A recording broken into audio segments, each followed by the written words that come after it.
Hello, today's video is all about changing the spark plugs in my SLK320. It's the V6 and it has a total of 12 spark plugs.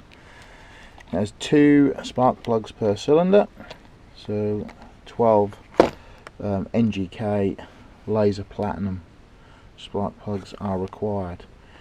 There's not a lot of access to the plugs, so I have a selection of spark plug spanners which probably will require all.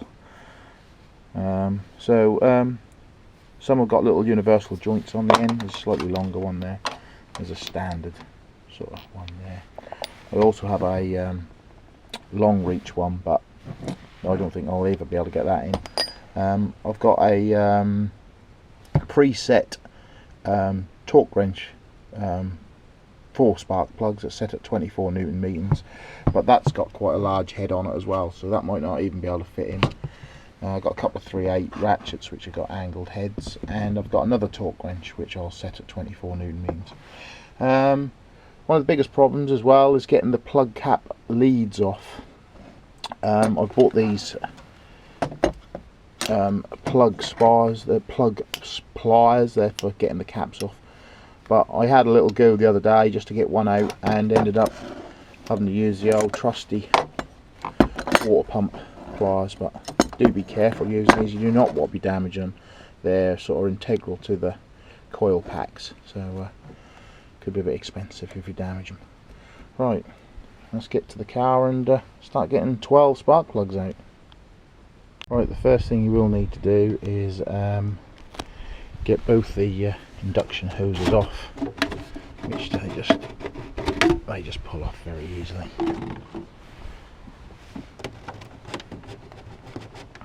Right, once we now have the engine cover off, you can now see your 3 coil packs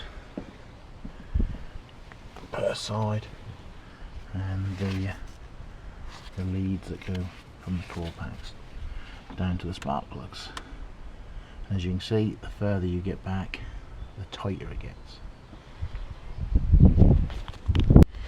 Right, what I'm going to do is I'm going to start on the driver's side of the car, and if you look at the leads, the top one off the coil pack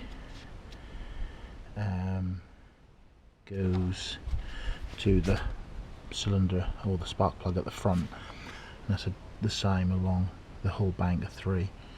The other thing what I said was that the leads were integral to the coil packs. I think that was incorrect.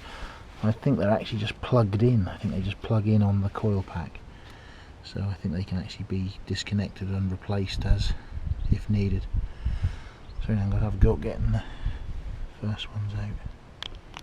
Lead off, it came off quite easily. What I'm also going to do is I'm also going to probably remove the coil packs and just fold them back over out of the way, just to make access a little bit better.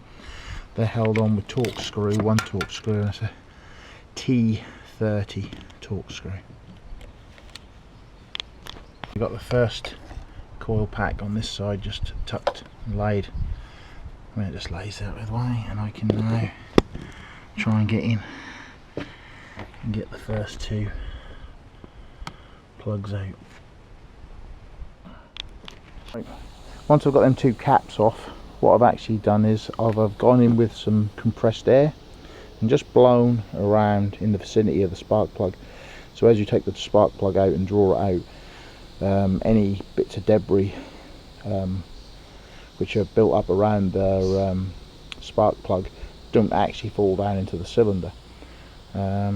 It is hard to get in there, and if you haven't got the compressed air, well, I mean, I've done it without before, but I mean, it's just that extra little precaution to stop the stuff going into the cylinder, really.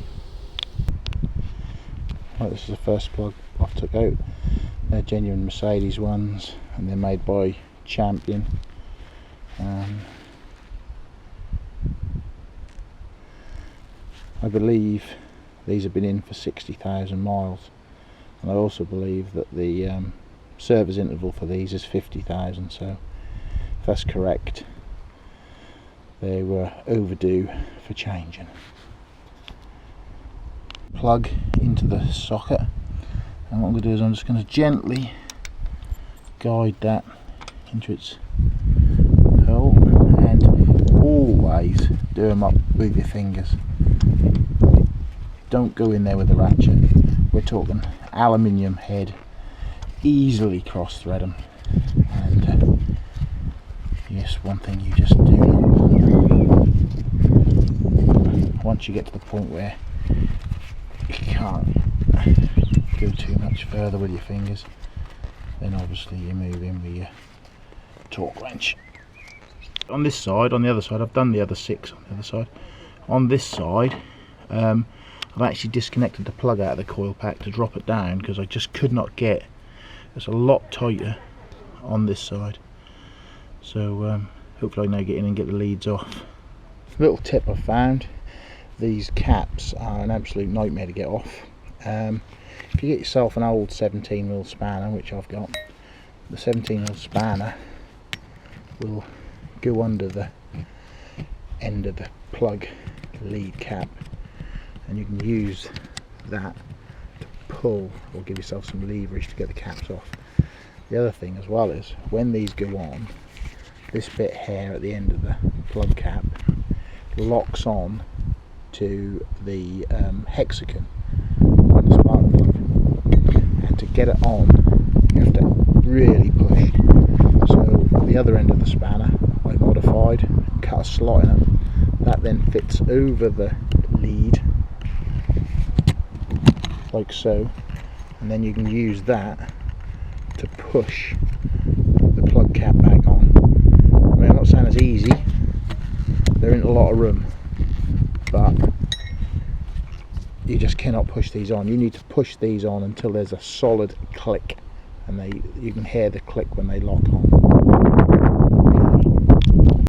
Right, these are the 12 spark plugs I removed from my SLK. As you can see, they've been in a fair while, 60,000 miles according to the service history, so well overdue for changing, I believe. Yeah, so a job well done. I'm glad I've done it now.